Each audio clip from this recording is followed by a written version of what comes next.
Tengo el honor de estar aquí presente en la ceremonia de graduación de una de las más prestigiosas universidades en el mundo.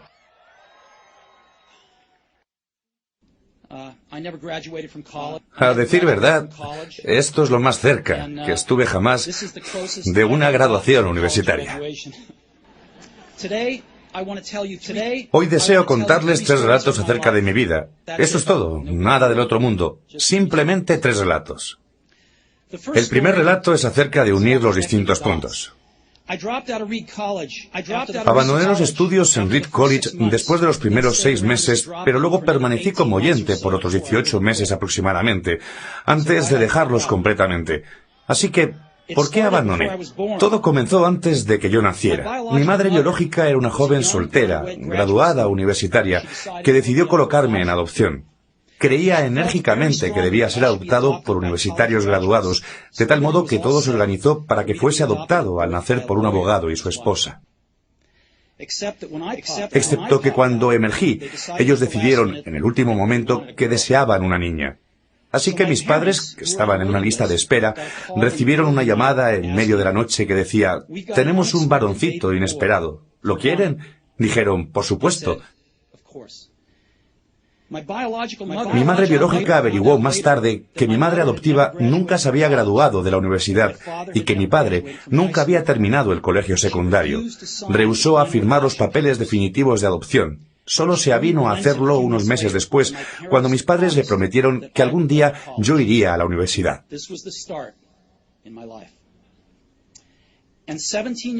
Y 17 años más tarde fui a la universidad. Pero ingenuamente elegí una universidad que era casi tan cara como Stanford, y todos los ahorros de mis padres, de clase trabajadora, se estaban destinando a mis aranceles universitarios. Luego de 6 meses no le encontraba sentido a esto. No tenía idea de lo que quería hacer con mi vida, y tampoco de qué manera la universidad me ayudaría a resolverlo. Y aquí me encontraba, desperdiciando todo el dinero que mis padres habían ahorrado durante toda su vida. Así que decidí abandonar los estudios y confiar que todo se arreglaría eventualmente. Era una decisión bastante temerosa en ese momento, pero a la distancia fue una de las mejores decisiones que pude haber tomado. En el momento en que abandonara la universidad, podía dejar de asistir a las clases que no me interesaban, y en cambio participar como oyente de aquellas que parecían interesantes. No todo fue romántico. No tenía un dormitorio, así que dormía en el piso de las habitaciones de amigos. Devolvía las botellas de gaseosa para obtener los 5 centavos de depósito para comprar comida, y caminaba las 7 millas a través de la ciudad cada domingo por la noche para recibir una buena comida una vez por semana en el templo Hare Krishna. Me encantaba, y mucho con lo que tropecé más adelante, como consecuencia de hacerle caso a mi curiosidad e intuición, resultó no tener precio después.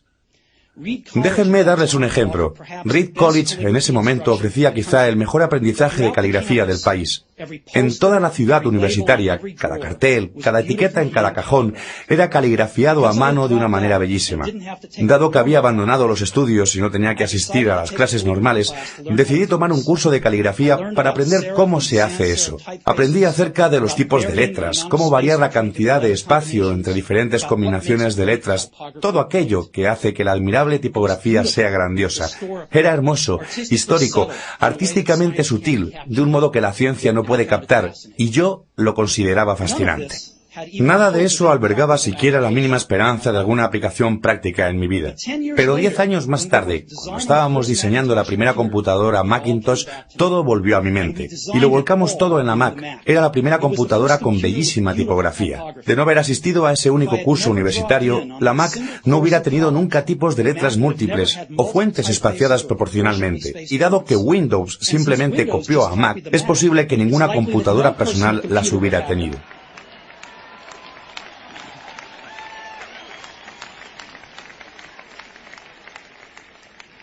De haber proseguido mis estudios universitarios, no hubiera asistido a este curso de caligrafía, y las computadoras personales no tendrían la maravillosa tipografía que tienen. Por supuesto que era imposible haber unido los diferentes puntos mirando hacia el futuro cuando estaba en la universidad. pero fue muy claro el mirar para atrás 10 años más tarde. Nuevamente, no se pueden unir los distintos puntos mirando para adelante. Se pueden unir únicamente mirando hacia atrás. Así que deben confiar que de alguna manera los puntos se unirán en el futuro. Deben confiar algo en sus agallas, el destino, la vida, el karma, lo que sea. Este enfoque no me ha traicionado nunca e hizo toda la diferencia en mi vida.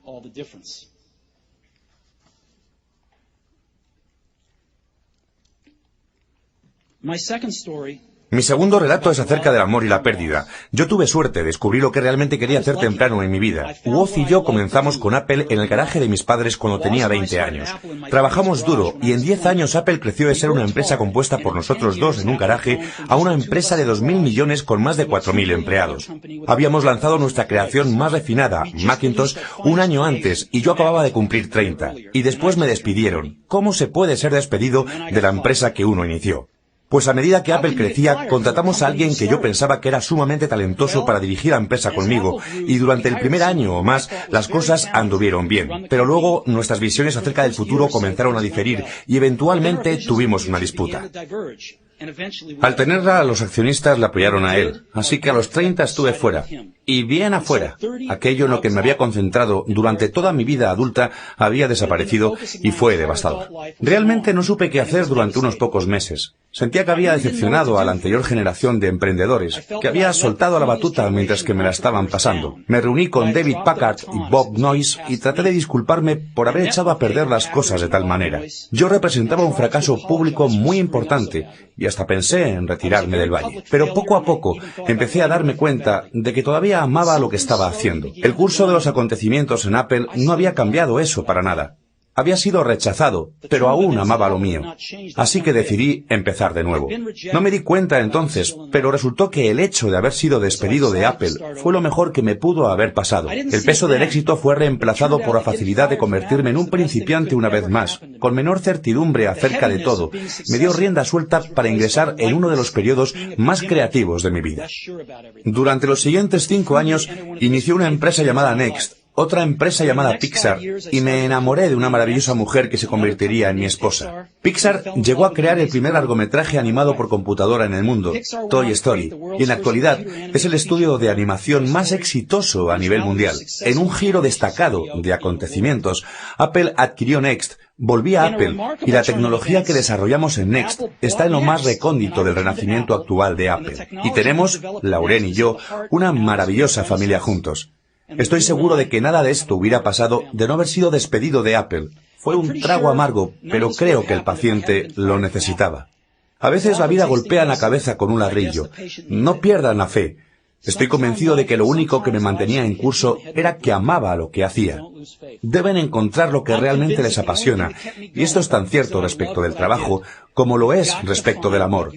El trabajo les llenará una parte importante de sus vidas, y la única manera de sentirse realmente satisfecho es realizar lo que consideran un gran trabajo. Y el único modo de realizar un gran trabajo es amar lo que uno hace. Si no lo han encontrado aún, sigan buscando, no se conformen. Así como sucede con todos los asuntos del corazón, sabrán cuando lo hayan encontrado. Y así como sucede en cualquier gran relación, mejora más y más a medida que transcurren los años. Así que sigan buscando hasta que lo encuentren. No se conformen.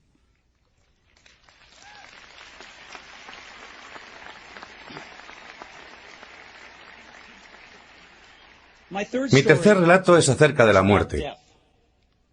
Cuando tenía 17 leí una cita que más o menos decía lo siguiente: si vives cada día como si fuera el último, algún día seguramente tendrás razón. Me impresionó, y desde entonces, por los últimos 33 años, he mirado en el espejo cada mañana y me he preguntado, si hoy fuese el último día de mi vida, ¿querría hacer lo que estoy por hacer hoy? Y cada vez que la respuesta ha sido no, durante demasiados días seguidos, sé que debo cambiar algo. El recordar que estaré muerto pronto es la herramienta más importante que he encontrado para ayudarme a tomar las grandes decisiones en la vida. Porque casi todo, todas las expectativas externas, todo el orgullo, todo el temor a la vergüenza o al fracaso, todas esas cosas simplemente desaparecen al enfrentarse a la muerte, dejando solo lo que es verdaderamente importante. Recordar que uno va a morir es la mejor manera que conozco para evitar la trampa de pensar que hay algo por perder. Ya se está indefenso. No hay razón alguna para no seguir los consejos del corazón. Me diagnosticaron un cáncer hace un año aproximadamente. Me practicaron una tomografía computada a las 7:30 de la mañana y claramente mostraba un tumor en mi páncreas. Yo ni sabía lo que era el páncreas. Los médicos me dijeron que este era seguramente un tipo de cáncer incurable y que no llegaría a vivir más de 3 a 6 meses. Mi médico me aconsejó ir a casa y arreglar mis asuntos, que es el código médico para prepararse para morir.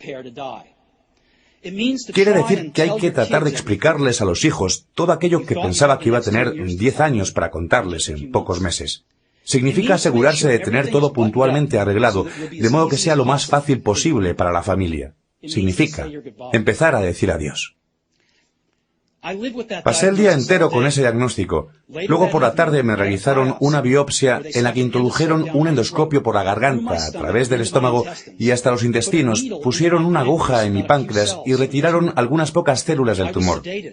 Estaba sedado, pero mi esposa, que estaba allí, me dijo que cuando vieron las células, bajo el microscopio, los médicos comenzaron a gritar porque resultó que era una forma muy rara de cáncer pancreático que se cura mediante cirugía.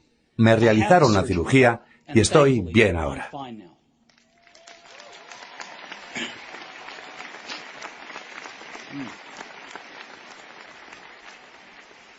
Fue lo más cerca que me encontré de la muerte, y espero que sea lo más cerca que me encuentre por varias décadas. Habiendo pasado esto, les puedo decir lo siguiente con un poco más de seguridad, que cuando la muerte era un concepto útil pero puramente intelectual. Nadie quiere morir. Aún la gente que quiere ir al cielo no quiere morir para llegar allí. Y sin embargo la muerte es el destino que todos compartimos. Nadie ha logrado escapar, y así es como debiera ser, porque la muerte es muy probablemente la única mejor invención de la vida. Es el agente de cambio de la vida. Retira del camino lo viejo para dar paso a lo nuevo. En este momento, lo nuevo son ustedes, pero algún día no demasiado lejano, gradualmente, se convertirán en lo viejo y se los sacará del camino. Lamento ser tan dramático, pero es realmente cierto.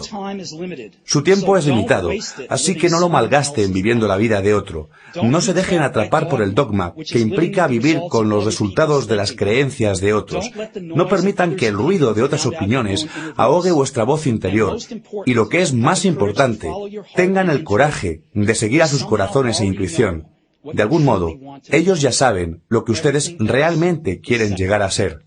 Todo lo demás es secundario.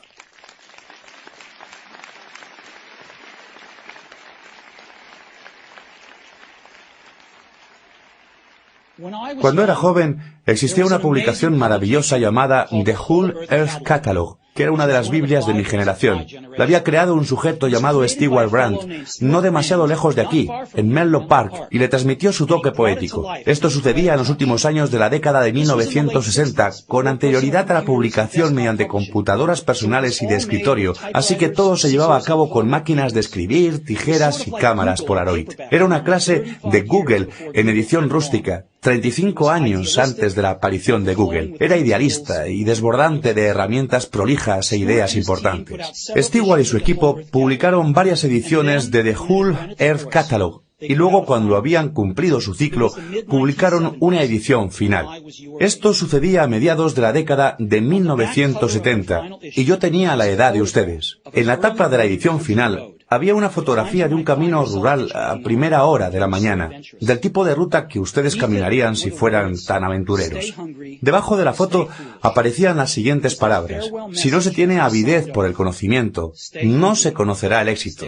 Era su mensaje de despedida al anunciar el fin de la publicación. Si no se tiene avidez por el conocimiento, no se conocerá el éxito. Y siempre he deseado eso para mí. Y ahora que ustedes se gradúan para empezar de cero, deseo eso para ustedes. Si no se tiene avidez por el conocimiento, no se conocerá el éxito.